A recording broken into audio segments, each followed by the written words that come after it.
political, technological, and military power has accorded it a new hierarchical position in the world order which it intends to lead. China's strides as a political powerhouse are evident in its pursuits for a much larger and higher seat on the high table.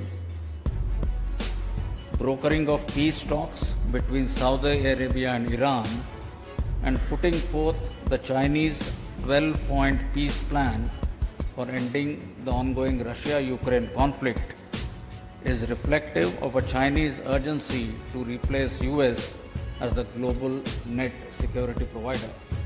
The rapid expansion of PLA Navy is reflective of its extra-regional power projection intentions. The proliferation of its military weapons, equipment and technology is enhancing military capabilities of a number of states, some in South Asia too, which is of concern.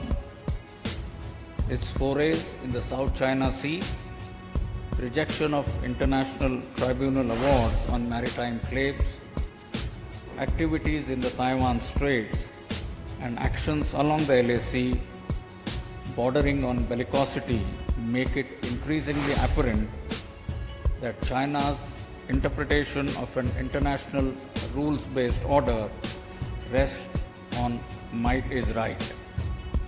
In this region has been reflected most profoundly in its claims on disputed islands in the South China Sea, followed by unilateral actions to build military facilities.